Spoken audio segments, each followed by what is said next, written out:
How you doing, guys? Welcome back to Coffee and Juice. So if it's your first time tuning into the channel, I've been a TRTR hormone patient for the last 17 years. So a lot of times I'll try to specify information because there are a lot of people that try to give a blanket or speak in general terms about TRT, hormone replacement. But when it comes to getting specific results in the bedroom, there are certain compounds that you might want to gravitate to. So stick around. I'm going to break it down the best that I can, and I'll try to make it as palatable as I can and cut through the science for you.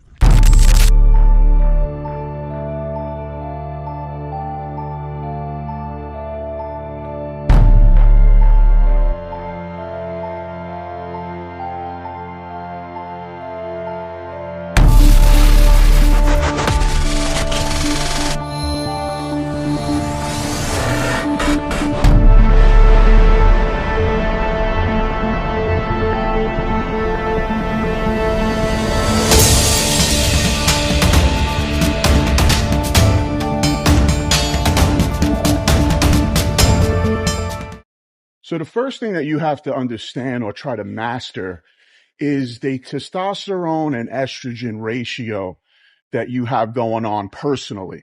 So now if your testosterone is too high and your estrogen is too low, what that's going to promulgate is the fact that you will probably not get an erection.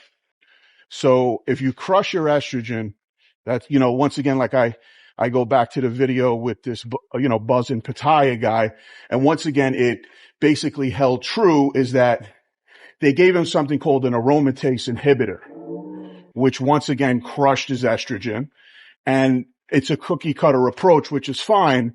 But you have to understand going forward that if your estrogen is too high or too low, that's going to affect your libido and it's going to affect your erections. So mastering those two components is a lot of the packaging that's going to occur when you're going to try to basically, be rock hard all the time. So let's also talk about this. So not all conversations are as simple as it seems. So, I introduced the idea of a testosterone, estrogen ratio that's important. But now the question is, what type of testosterone do they give you? Now, there's something called esters, right?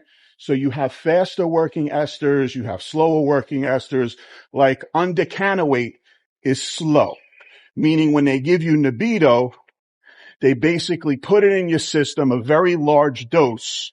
And what that's going to do is basically spread out very slowly. So in a way, it's smart, but you have to be patient enough to let the compound work. So if you're doing an undecanoate, it might take longer. A propionate testosterone, something more so bodybuilders will use, is because they want the compound fast acting in the body. And then normally when it comes to TRT, you have a cypionate or an enanthate that is given. So usually that's once a week or twice a week because that's the half-life of the drug. So now, once again, we're on libido improvement. So understanding, is it a transdermal that you're using, a cream, a gel? What ester it is going to be part of the package on how quick you're able to basically rock up, so to speak. So testosterone is basically the nucleus of a libido stack, and either you may or may not need an aromatase inhibitor. And remember, there's something called biodiversity, meaning that I might not need one, you might need one.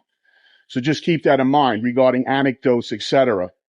So now that we got those out of the way, very simply, and obviously every drug has its effects, is that, you need it's not that you need, but what would help you is a PDE5 inhibitor, which is your Cialis, your Viagra, your Levitra, your Kamagra, whatever the case is.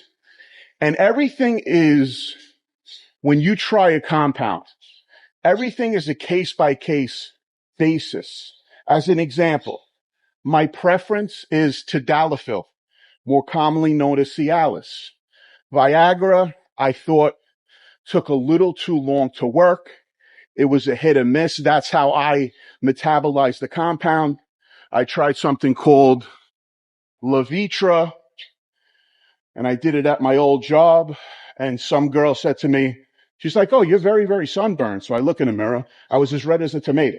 So the thing is that these drugs will have either ill effects or no effects, and they may not work as well as certain other ones. So you're going to have to basically figure out what's the best for you. And once again, it's a trial and error. So we have testosterone, understanding aromatase inhibitors. You have your PDE5 inhibitors as a baseline if you want to be the matrix in the bedroom. So let's also talk about this real quick. So now when it comes to men that, this is a little bit of an urban legend, but there's a lot of data to support this, is that there's a compound called mesterolone, which is better known as proviron, or depending on the country, it's provironum, but it's really proviron, people know it as. So why is this drug or compound beneficial to libido? Now, once again, there's data to support this.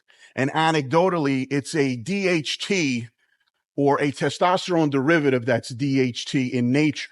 So what this will do and what this will help with is that if your estrogen rides high, it can almost work as an aromatase inhibitor for cosmetic purposes. And if you notice, once again, this is anecdotal, is that it will make the muscle harder in the place that we want it to be harder regarding functionality or libido.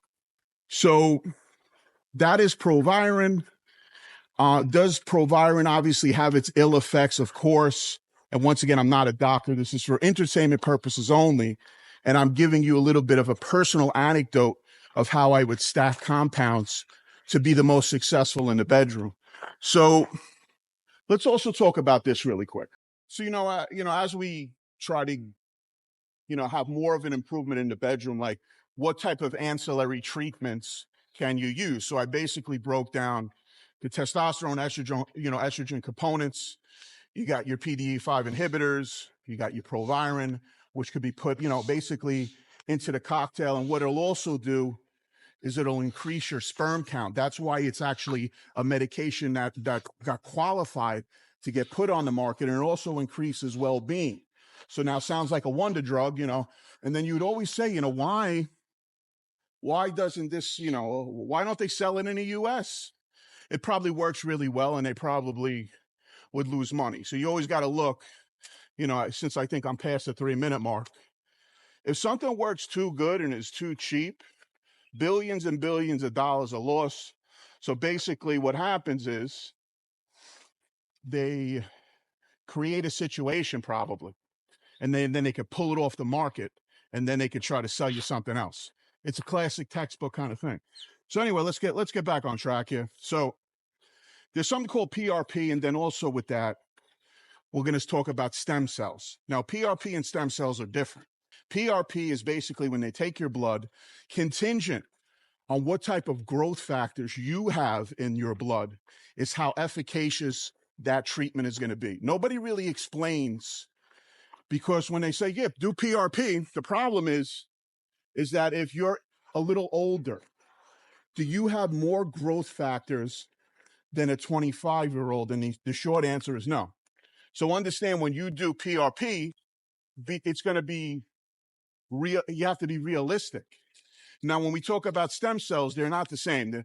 When you go to doctors, they're going to say, yeah, we got stem cells, but it's really PRP. Mesenchymal, adipose, and there's another type that offhand I can't remember, are where stem cells get extracted from and injected. So you can do PRP and you could do stem cells in your brajol. Now, some of you are like, that's a little extreme. Now, it could be, but it all, once again, I always tell people, because I do consultations, how bad do you want it? Just like anything else. Why does a bodybuilder get on stage? He's on 6 grams a week because he wants to be Mr. Olympia, and he wants a plastic trophy that's worth about $40. But that's his personal journey. I can't judge it. But I go back to this, how bad do you want to be effective in the bedroom. And I'm honest. Have I always hit home runs in the bedroom? Listen, I'm almost 50 years old. You think there hasn't been times where, something didn't work out for whatever reason? Of course. I mean, I always keep it real with you guys. So you got the PRP, you got the stem cells, and then you have the ancillary anabolics, or a grouping of anabolics plus other compounds. So what I'll do is I'll leave it right there. There's always more to talk about, but consider the fact that what may affect your libido, once again, is that if you're on any other compounds or medication that derive or take you off the path for getting strong erections. So that's something only you know about. Considering your polypharmacy is going to be different than mine. So coffee and juice, I hope you got something out of this. And in the words of David Goggins, stay hard. Just thinking about tomorrow clears away the freelancers and sorrow. Come with me tomorrow. I'll go to Soy 6 tomorrow. You're only a Cialis